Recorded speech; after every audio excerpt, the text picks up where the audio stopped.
When we look at the Earth, it's easy to see it as just a place we live, but it's so much more than that. It's a complex web of interactions where every organism, resource, and natural process is connected. As I've learned in ecology, these interactions shape not only our environment but also the future of our planet.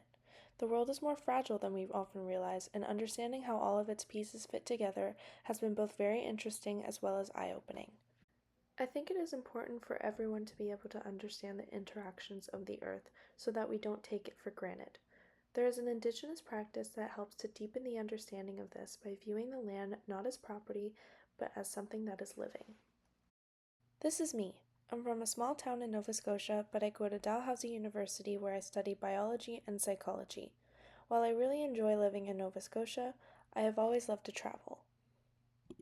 Nova Scotia is known for many things, including its beautiful landscapes, a lot of fishing towns, its capital is Halifax, where Dalhousie is located, and more importantly, ecologically it has a temperate forest.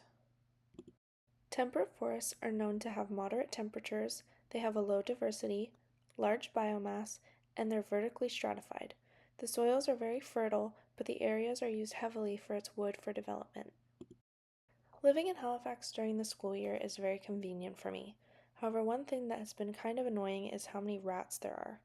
I've lived in many places throughout my undergraduate degree, and they all had some kind of rodent around and inside the house.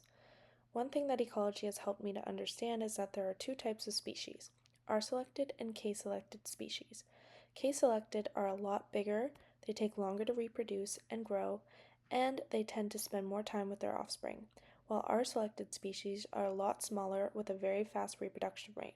So there are a lot more of them. A good example of an R-selected species would be rats, and now I better understand why there are so many around.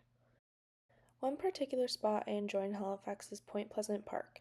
It's a beautiful Acadian forest park filled with so many different plants and wildlife. However, one thing it is really famous for is having been almost completely destroyed by Hurricane Juan in 2003. Most people would think that this is a bad thing, which it was, but one thing that being an ecology lab taught me was that it was actually somewhat beneficial because after the trees were destroyed, it opened up the canopy and let sunlight in, causing secondary succession to occur. Primary succession is when a succession happens on a newly exposed site that was not previously occupied by soil and vegetation. Secondary succession is when it occurs on sites that have already supported life but have undergone a disturbance. This succession completely changed its dominant species of trees. Like I mentioned, I love Nova Scotia, but I think it's really fun to travel to other places, so let's go to some. While we're here on the ocean, we should look at different parts of it. As we get closer to land, we have the littoral zone, then the neritic zone in the middle, and then the rest going outward is called the oceanic zone. However, if we go downwards, we meet the epipelagic, mesopelagic, then the bathypelagic zone, then abyssal, and the hadal zones at the very bottom. Looks like we made it all the way to Iceland. Iceland is most famous for its northern lights that you can see, hot springs, and it has a tundra biome. Tundras are mostly found above the Arctic Circle at higher elevations. It has a cold and dry climate, short summers, the soils have permafrost, and it's quite limited for human resources. Next is one of my favorite countries to visit, Italy. Italy is known for its cuisine of pizza and pasta. You can go and see the Vatican and the Colosseum, and its biome is the Mediterranean woodland, which typically has a cool and moist climate, but definitely not during the summer. The summers are very hot and dry. Soils are moderately fertile. Similar to our forest in Nova Scotia, it has low diversity, high biomass, and is vertically stratified. There are frequent fires here, and the landscape is very influenced by humans. We've already looked at some biomes, but there are definitely a lot more, so let's look at a few. Egypt is such a fascinating place with its humongous ancient pyramids, but it also has a desert biome.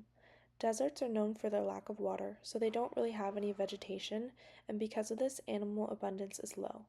The soils are mostly sand and rock, and the temperature varies in different deserts. Africa is such a large continent that we can see multiple biomes in it. Another biome in many other countries in Africa is the tropical savanna. The climate alternates between dry and wet seasons. Fires are really common here, and soils are very dense and impermeable. There are a lot of wandering animals around. similar to ones you would see in a zoo like a zebra.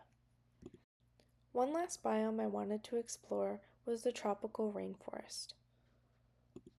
Here is an overhead view of the Amazon that spans across countries in South America. Trees dominate in this biome and it has a very high diversity. It is warm and wet year-round, but its soils are very poor in nutrients and are very acidic.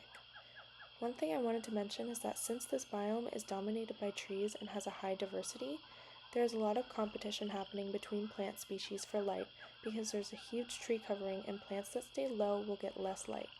This would be an example of interspecific competition, which is when different species are competing.